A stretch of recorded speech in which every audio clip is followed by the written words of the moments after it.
Hey guys, this is John. I'm doing another video from my backyard here in New Jersey. It's a beautiful day, so I thought it would be fun to do it this way.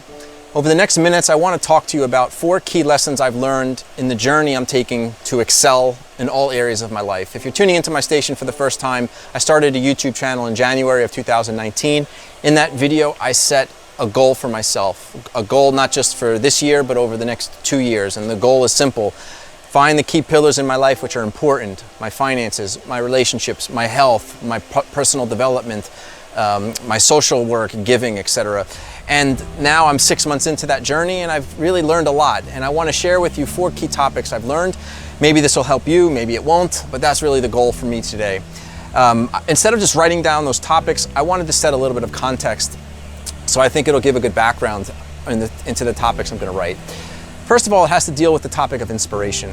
A lot of the things I've read, people I've looked videos about, and people I've followed, they talk a lot about inspiration and how is it that some people can live a life, find certain things, have certain events. Those events can be good things or bad things, and yet they find inspiration in that, and that inspiration is a trigger or pivoting point to change. I find it fascinating how 2 people can look at the same thing and interpret it different ways, and you wonder, how is that possible? And you really realize that the important or common denominator there is people's thoughts. People's thoughts are critical into how we view the world, how we view people, how we view material things and relationships, and oftentimes will dictate the kind of life we lead, what kind of finances will we have. And these are some of the things I'd really like to touch on.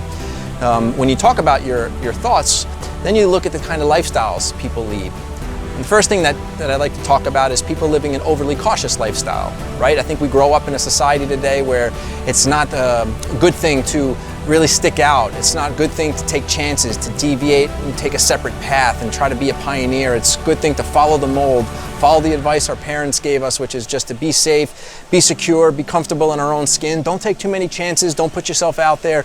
Go the college route. Try not to go, entrepreneurial because it's too risky. And I find this really, really interesting and things I look at and realize more and more as I look back at my own life. So when you live an overly cautious lifestyle, really, what does that mean? These are the people that say, well, I'd like to do that, but what if this happens? And if this happens, what if that happens? And then sure enough, they'll have a self-fulfilling prophecy, and the things they expect to happen will of course happen because their mind and their actions will find a way to achieve negative things if all you're doing is thinking about negative things. And this brings up the topic of risk. Risk is everywhere, and this is what I learn more and more about. And we oftentimes look at the risk of doing something but fail to think about the risk of not doing it. Of course, investing is risky, but what is the risk of not investing? Trying to start a business is risky, for sure, but what is the risk over the long term with not doing that and the learnings and the journey you'll take? Looking at investing in real estate or investing in other businesses. The funny thing is you realize more and more, or at least I do, is that all of life is risky, no matter how you look at it. And decisions we all make are risky. The decision to go to college is risky because you have to take on a lot of debt, and who knows what's going to happen 4 years from now in terms of the job you're going to get. Getting married is risky if you look at the statistics because over half of all marriages fail and end in a divorce. Having children is risky because it's a big financial burden and you need to be a real role model there, so making sure you can fulfill that obligation. The list can go on and on. So you look back and you say, wow, everything is really risky. The biggest risk of all is life, because the one thing we can all be sure of is we're all going to die. It's morbid, I agree, but that's the truth. So what are we going to do for the time that we're here? Living a life of 30 years, which is full of life, full of adventure, really learning a lot and excelling and taking a tremendous amount of risks is much better than living a life of 80 to 100 years and just taking the safe road. This now brings me to that next point. So what do we find a lot of us doing, and this is me included? I'm 41 years old and I've realized this more and more, is we choose to live a life being comfortable and being secure. Let's look at this in the form of an analogy. If somebody came to you and they showed you a nice house and they said, welcome to the house of living comfortably and secure. Here's what you can expect living here. We will give you a room. You can choose to sleep in this nice bed or sit in the corner and play with games. We'll wrap you around a comfortable sheet. We will feed you 3 times a day. We will take care of you. We'll protect you from the elements, and you'll probably live a long and healthy life. maybe to the age of 100. Then you sit back and you say, that's it? Like, can I leave that house? No, this is the house. Maybe you can try to look at other rooms, but this is where you need to stay. That's the game of living a life being comfortable and secure. Who wants to do that? Right? So then you look at, well, what is our life looking like? It's the same thing. So instead of choosing a life of being comfortable and secure, you now realize how important it is to live a life of adventure. Test the limits of what the body can do. I think oftentimes we realize that while we may have had moments in our lives where we didn't think we can do something and we did it, and we had that sense of pride and that sense of energy, that should be happening almost every day. So instead of choosing a life of security and comfort, we need to choose a life of being adventurous. Choosing a life of risk-taking. And by risk-taking, I don't mean living reckless, okay? Investing your life savings in Bitcoin is reckless. But living a life of taking risks, because at the end of that journey, you're going to learn something and you're going to keep incrementally improving versus just sitting back and looking at things from the sideline. So from that perspective, when we try to now live a life in that regard, when we try to live a life of adventurous and taking risks, it oftentimes brings out a tough personality in many of us, which is being pessimistic. People that would look at a glass and say, it's not half full, it's half empty. People that would find ways to find specks of dirt on a window as they overlook a beautiful sunset. These are people all controlling one thing, as I said in the beginning. It's our thoughts. So, coming back to this is what I've all learned. And I'd now like to categorize 4 key learnings I've taken, and I'll explain each in a little bit more depth about how we can improve our life in trying to focus on being adventurous, pushing the limits of what we think we can and can't do, and trying to take risks. The first one is the theme saying our mind is like a mental factory. This is critical. I've learned more and more how important it is to protect our mind. A year ago, my life was the following. I'd wake up a bit earlier than work because I was stressed about the day. I'd wake up, I'd hit the snooze button a bunch of times. I'd open up my email and all of a sudden I'd start seeing all the bull crap I need to deal with that day, some new meetings with some emergencies that I got to deal with.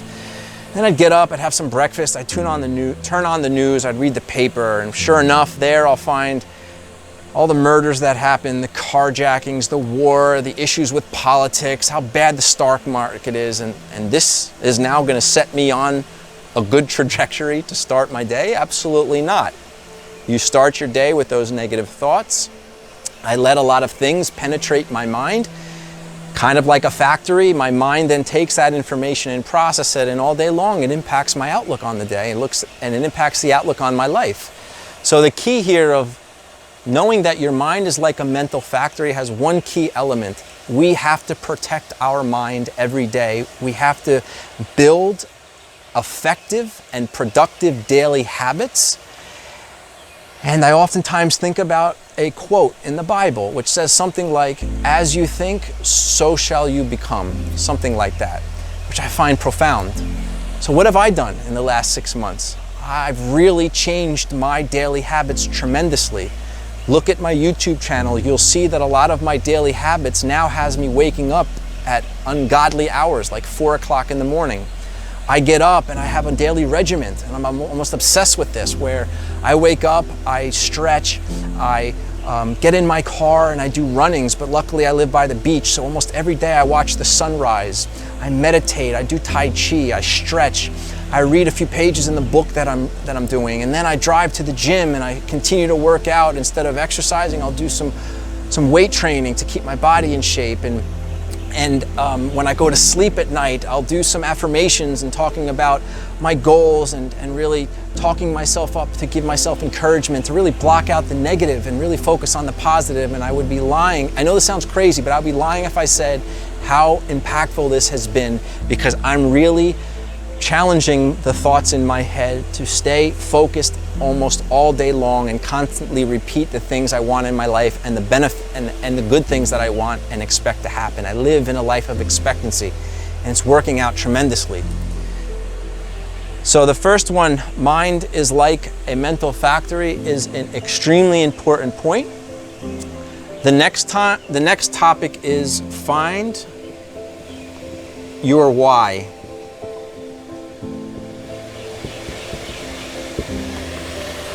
We all know how important it is to eat right and exercise and stay in shape. But why do we have an epidemic of obesity? We all know how important it is to learn and to read, but why is it that we think we don't have the time to do so? We all can watch till we're blue in the face videos of people telling us how important it is to stay in shape, how we can find ways to grow our wealth and to take chances, how we can find ways to improve our relationships, whatever the case may be. None of that will be sustainable over the long term unless we really find a sense of purpose, passion, and live with a sense of urgency in our life. Take dieting, for example. So many times we need to diet, we start losing weight, then we hit a plateau and we say, oh, this isn't for me, this never works, and we stop. I mean, just an example, but the case holds in many different scenarios. So, you know, with the combination of life being so hard and always trying to knock us down, to us not having a sense of purpose, living with a sense of passion and a sense of urgency, nothing is sustainable over the long term. And for each of us, finding our why is going to come in different forms. I find it fascinating how many successful people grew up with a life of scarcity, and that was their why. They never wanted to live like that. They never wanted their children to wonder where their next meal is coming from, or not have a fun Christmas, or go on vacations, or just have a good life. So that was their passion and drive to make sure they themselves are successful. Somebody may have almost come close to dying from a heart attack, and they really heeded their final doctor's warning to say it's time for you to get into shape, so they were committed to doing that. Google the name David Goggins. He's a perfect example of this. The guy was almost 300 pounds, and then he's went from that to realizing he's not living a life at all and living a life of complacency, to going to becoming a Navy SEAL and doing ungodly things like running 130-mile marathons, or however long it was, holding a world's record for the number of pull-ups. It's amazing. But this is really one key message I wanted to say is we have to protect our mind and pump it with good ingredients, good information, and good insights. We need to find a reason why we want to do something. The next thing we need to do, as simple as it sounds, is act. Let's not try to overanalyze everything. We can read 100 books. You can read 100 books on playing the grand piano, but you can't read 100 books and then get on in a concert hall and play in front of people. You got to practice. You got to act. You got to fail many times, but those failings are not bad. It's part of the journey. It's learning. You dust yourself off, and your thoughts don't look at a failure as a, here it is again. I can't succeed in anything I do. It's part of the journey. So acting and just getting your feet moving and getting in the game is really the key point that I want to stress here. I was such a procrastinator in the past. I'd find any reason to not do something. In school, I would always study the day before. In business meetings, I would always wait for the next day, the day before or so, to really prepare for it. Working out, I'd always wait until the last few weeks before the summer starts. So I realized that your mind has ways of trying to maintain a sense of comfort. You know, early on when I was waking up at 4:15 in the first week or so, I'd hit that snooze button a few times because my bed was nice and warm and I didn't want to get up. Now I have a sense of purpose, a sense of drive. I just act. I wake up, I say to myself, this is what it takes to be successful. Today's going to be a great day. And I just go. I just go. Is it easy all the time? Absolutely not. But acting is important. And lastly is stop complaining.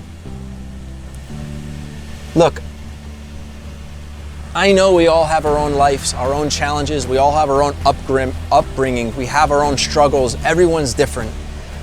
But one thing I've learned is there's no one else in this world who's going to help you except yourself. You are in charge of your destiny. You're in charge of where you go in life. You're in charge of getting up from a failure and keep moving forward. Sure, you're going to have people like your parents or your siblings or your friends who always say, no, it's okay, don't worry about it. I love you no matter what. Don't take this a bad way. This wasn't meant to be. They're there and trying to do that because they love you, but they're not the people who are going to make you make generational changing wealth. They're not the ones that are going to ensure that when you don't want to get up and go to the gym, you're going to do it. They're just there to give you after the fact support. We have to stop complaining. Complaining just manifests the things we don't want. And if all you think about the things that you don't want, those are the things you're gonna get. If all you think about all day long is how much debt you have and the debt's never gonna go away, sure enough, you'll find ways to not let it go away. You're gonna come into money and you're gonna find ways to spend it on something else, or you're not gonna focus on your spending habits and how you can pay down your debt, whatever the case is. You wanna hear something crazy? And I'm not even exaggerating 1 ounce. Every night before I go to sleep, I spend 15 minutes. I go into my office, I close every light, I open up the windows, I look outside, I listen to like meditation music, and I just pump out affirmations about everything in my life, how grateful I am. I list all the things I'm grateful for, all the great things that happened that day. I start saying things that aren't even true. I talk about how excited I am to have millions of dollars. I talk about how excited I am that I have no debt to pay off, and how I've come into all this money, and how excited I am for the next day. For all the things that will happen to me in a good way, about how great of a day I'm gonna have at my job, and how I'm gonna come into wealth from areas I never even expected. Does every day, the next day happen like that? No, of course not. But there are certainly things that continue to move into the right direction. My mindset is more productive. Positive affirmation, positive thinking, and less complaining is a much better recipe for trying to improve in your life. And I see this firsthand. In closing, the 4 keys to improve your life. Mind is like a mental factory. You got to protect your mind. Find your why. Why are you waking up every day, and really what are you trying to achieve? And just drill that in over and over. Don't think and overanalyze something, just act. And 4, stop complaining along the way and just do it. Guys, I really hope this video was helpful. I realize that out of 10 people, you're always gonna have some people that say this is bullcrap, this guy doesn't know what he's saying. You're gonna have some people that said I tried that and it didn't work. But if 1 or 2 people can find this video helpful and make their life a little bit better, I feel I've done my job. Until next time, guys, I really wish you well. I wish you a great day. If you like what you saw, I would appreciate you liking my station, liking the video and subscribing to the station. I try to pump out content a couple times a week. Thanks again, guys, and I wish you well. God bless.